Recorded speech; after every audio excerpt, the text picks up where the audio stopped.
tackling something like this, a story like this, obviously Paul McCartney and his journey with the Beatles have been talked about, over and over and over again. But this really focuses on his life post Beatles and, a part of his life that isn't maybe as well known or documented. So just talk to me about diving into that because I feel overwhelmed just saying that. I can't imagine how you felt going into it.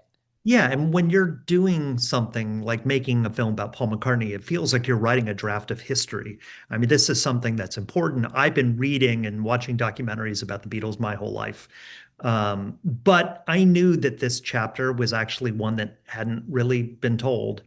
So understanding essentially from the day the Beatles break up, what does Paul do? And what you realize when you really look at it is he spends years trying to figure out who he is as an artist and stumbling, and everybody's angry because the Beatles are no more. So they kind of take it out on Paul, but they take it out on Linda. They also take it out on John and Yoko. And, there's just a lot of kind of heartbreak and anger around the Beatles breaking up.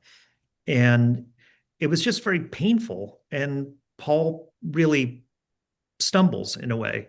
I mean, he makes weird music and it's music now that people love, but at the time, the critics hate it. So, because it just wasn't cool. Paul was, writing songs on ukulele, and singing about living in the country, and it just wasn't very rock and roll in 1971. And everything he did at that point, it was like, even if he did make objectively like good music, like it wasn't the Beatles. So everyone was going to hate it unless he was doing the Beatles. Like everyone was like, well, they were going to hate it. But like he was a rock and a hard place.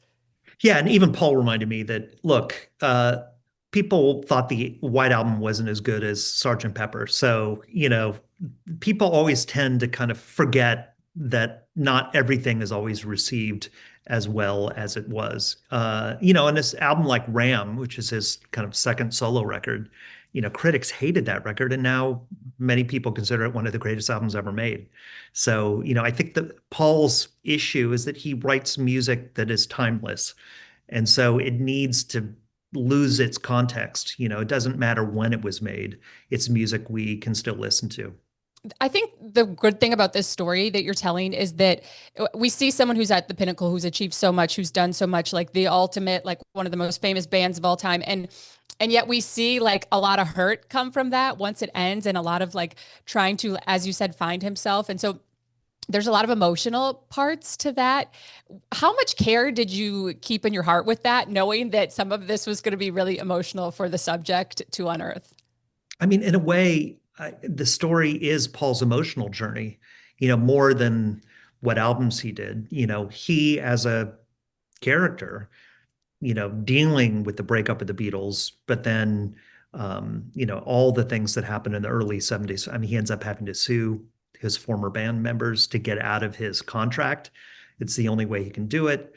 And again, critics are unkind, fans are angry that the Beatles won't just get back together. So, he's really struggling, and I just wanted him to help me understand his emotional journey. And I will say, he gave me a lot of leeway and a lot of trust and opened up in ways. And I feel like there's a Paul McCartney in this film that we haven't really seen before. A lot of unseen archival footage in this, Paul, his wife's children, et cetera, like it's such special stuff that it hasn't been seen before. Yeah, I mean, that's the amazing thing about Paul's archive is, he married a photographer. Linda, his wife, was a photographer. So she was taking pictures. She was shooting home movies. They got an early video camera and they would start filming things. None of that footage has been seen before. So being able to tell this story immersively like we did, where you're just in that time period the entire time, was for me as a filmmaker kind of a dream come true. Yeah, such a special time and a special story. I feel like people who have heard Paul's story or know this or know that, like I think they're going to have new information from this, which I think is good because some people are like, hasn't this story been told? It's like, not really, not really. So thank you so much for telling it and thank you so much for the time. Thanks. Good talking to you.